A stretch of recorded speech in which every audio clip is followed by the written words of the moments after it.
विजयी घियासुद्दीनाने बंदिवान केलेल्या सुलतान नसिरुद्दीनाला आपल्या समोर आणविले आणि सुलतान मुबारकचा खून केल्याचा आरोप त्याच्यावर ठेवून त्याला ठार मारण्याची शिक्षा देण्याचा चंग बांधला. तेव्हा त्याला घियासुद्दीनाने शेवटचा प्रश्न म्हणून विचारले की राजकारणाचा अथवा सुलतानपदाचा प्रश्न सोडला असता एक व्यक्ती या नात्याने मुबारकचा व्यक्तिशः खून करण्यासारखा त्याने तुझा एखादा वैयक्तिक अपराध केला होता की काय? तेव्हा त्या बंदिवान नसिरुद्दीनाने खुसरूखानाने अशा आशयाचे उत्तर दिले की अर्थात माझ्या कोवळ्या वयापासून त्या नीच व्यसनग्रस्त दुष्टाने माझ्या शरीरावर जे असह्य असे समसंभोगादी लैंगिक बलात्कार केले आणि माझ्या जीवनाची विटंबना केली, त्याची चीड येऊनच मी प्रतिज्ञा केली होती की ह्या वैयक्तिक अत्याचारांचा संधी सापडता सूड उगवण्यासाठी मी या दुष्टाचा जीव घेतल्या वाचून राहणार नाही. यानंतर घियासुद्दीनाने त्या बंदिवान हिंदू सम्राटाला नासिरुद्दीनाला तत्काळ ठार करविले. हिंदू सम्राट श्री धर्मरक्षक नासिरुद्दीन याचा असा शोकपर्यवसायी अंत झाला. पण हिंदूंचा पूर्व परंपरागत दिल्लीचा शेवटचा हिंदू सम्राट जो वीरवर पृथ्वीराज, त्यालाही शेवटी लढाईत मुसलमानाचे हातून पराजय झाल्यानंतर शत्रूंनी असेच ठार मारले होते.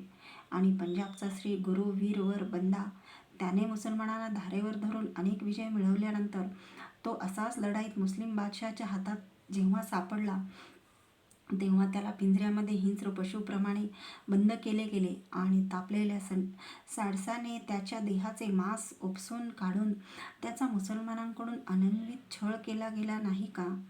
पण असे अनेक हिंदू वीरावंत शेवटी पराजित झाले म्हणून त्यांचे ते हिंदू धर्मार्थ केलेले बलिदान आणि त्याविषयीची त्यांच्या संबंधीची कृतज्ञता विसरेल असा कोणीही हाडाचा हिंदू निघेल काय? कारण आशांच्या स्मृती राष्ट्राची स्फूर्तिस्थाने युगानुयुगे होऊ शकतात.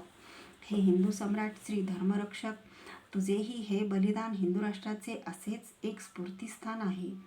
तुझ्याविषयी तुझ्या काळच्या किंवा त्यानंतरच्या हिंदू पिढ्यांनी कृतज्ञतेचा उच्चार एका शब्दानेही केला नाही, तुझी स्मृतीसुद्धा ठेवली नाही. या आम्हा हिंदूंच्या कृतज्ञतेची प्रायश्चित घेण्यासाठीच या ग्रंथात तुला हे स्वतंत्र प्रकरण आम्ही वाहिलेले आहे. जर तू मुसलमान सुलतान म्हणूनच राहिला असतास तर कुतुबुद्दीनासारखे किंवा घियासुद्दीनासारखे ते बहुतांश भरतखंडाचे मुस्लिम सुलतानपद त्यांच्या गुलाम घराण्याप्रमाणे किंवा खिलजी घराण्याप्रमाणे तुला आपल्या घराण्यात वंशपरंपरा ठेवता असे आले असते. पण तो हिंदू धर्माचा आणि हिंदू राष्ट्राचा अभिमान करून त्या मुस्लिम सुलतानपदाचीच शुद्धी केलीस, तख्ताचे सिंहासन केलेस आणि मुस्लिम सुलतानपदावर थुंकून हिंदू सम्राट अशीच आपली स्वतःची पदवी उद्घोषेलीस. सम्राट पृथ्वीराजानंतर प्रत्यक्ष दिल्लीच्या सिंहासनावर हिंदू सम्राट म्हणून चढण्याचे धाडस तूच केलेस. अत्यंत हीन हिंदू कुटुंबात जन्म झाला असता मुस्लिम शत्रूंनी तुला लहानपणीच बाटून मुस्लिमांचा गुलाम करून टाकले असता.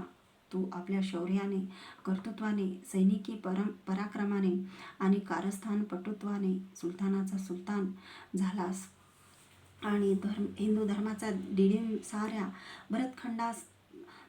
भरतखंडात दुमदुमविलास.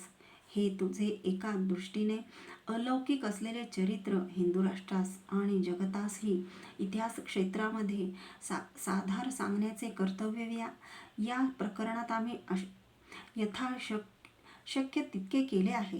ह्या हिंदू राज्य क्रांतीचे खरे वैशिष्ट्य ते हेच की हिंदू मुसलमानाच्या शतकानुशतके चाललेल्या महायुद्ध मालिकेत सशस्त्र राजकीय आघाडीवर हिंदू राष्ट्र जरी एकंदरीत जशास तसे लढत मुसलमानांना पुरून उरले आणि शेवटी त्याने मुसलमानी राजसत्तेचे पूर्ण उच्चाटन केले, त्याचप्रमाणेच त्या महायुद्धाची जी दुसरी आघाडी म्हणजे हिंदू धर्मावरील मुस्लिमांनी केलेली सशस्त्र आक्रमणे होती, त्या सशस्त्र धार्मिक आघाडीवर मात्र हिंदू राष्ट्राला एकसारखी हार खावी लागली.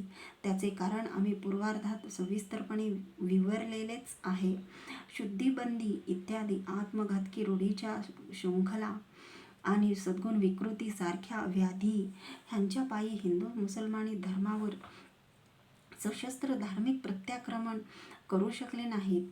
पण हिंदू सम्राट श्री धर्मरक्षक ह्याने राजकीय आघाडीप्रमाणेच मुसलमानी धर्मावरही जशास तसे या न्यायाने सशस्त्र धार्मिक प्रत्याक्रमण केले.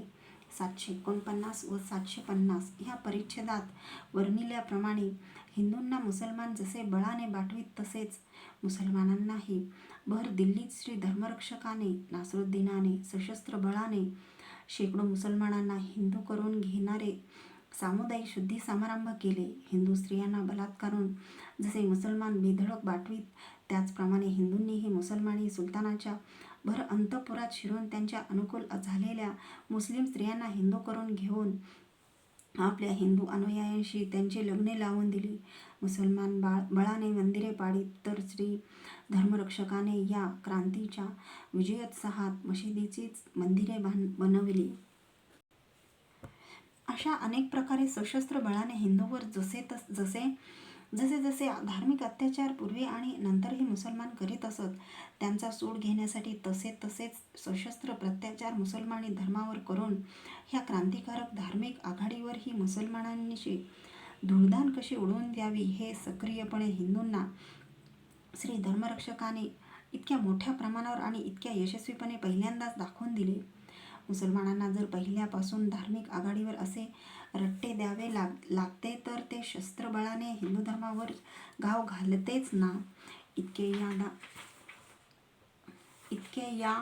इतके ते या हिंदूंनी मुसलमानी धर्माला दिल्लीस आणलेल्या पहिल्या सशस्त्र फटकाऱ्यासरशी हादरून गेले होते. हेच हिंदू राष्ट्र, हेच हिंदू सम्राट श्री धर्मरक्षकाने खुसरूखानाने केलेल्या हिंदू राज्यक्रांतीचे खरे वैशिष्ट्य होय.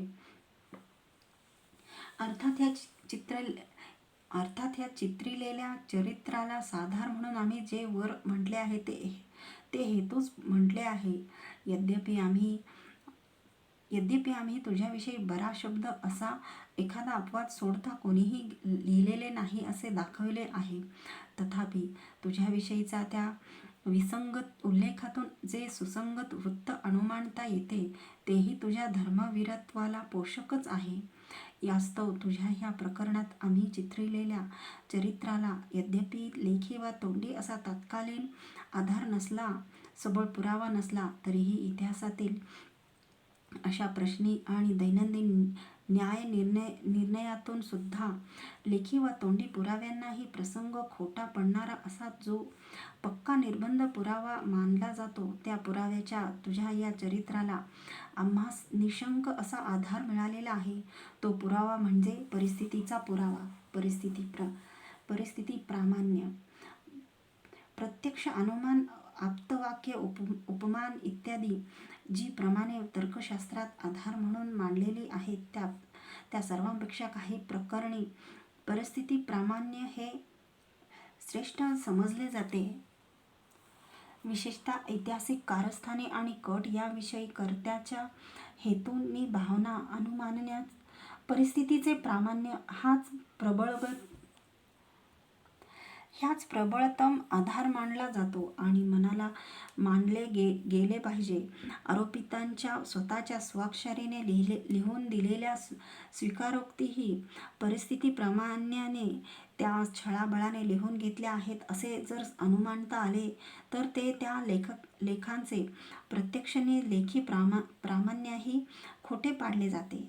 हे तुझे चरित्र तुझ्या तोंडच्या शब्दापेक्षा किंवा तुझ्याविषयीच्या समकालीन किंवा तदनंतरच्या इतिहास लेखकांच्या लेखांपेक्षाही ह्या सर्वतोपरी तर्कशुद्ध असलेल्या परिस्थिती प्रामाण्यावरच मुख्यतः आधारलेले आहे. इतरत ते साधार आहेच आहे. तुझे बोल नसले तरी तुझी प्रत्यक्ष कृती कार्यच अधिक बोलकी आहेत. ह्या हिंदू सम्राट श्री धर्मरक्षकाचा भाऊही मोठ्या लढवय्या नि कर्तृत्ववान होता. कारण तोही लहानपणीच मुस्लिमांकडून बाटून गुलाम केला गेला होता. जेव्हा या हिंदू सम्राटाने त्याला गुजरातचा प्रांताधीप म्हणून नेमले तेव्हापासून त्यानेही हिंदुत्वाचा उघड स्वीकार नि पुरस्कार केला. गुजरातेत मुसलमानी राज्य उलथून पाडण्यासाठी हिंदूंचा मोठा उठाव त्याने केला. त्याने हिंदूंपैकी लढाऊ असे 20-25 सहस्र स्वतःच्या परवार जातीचे लोक दिल्लीस आपल्या भावाच्या हिंदू सम्राटाच्या सैनिक सहाय्याशी धाडून दिलेले होते. त्याचा शेवट कसा झाला ते कळत नाही. त्यालाही हिंदूंच्या इतिहासात मानाचे स्थान मिळाले पाहिजे.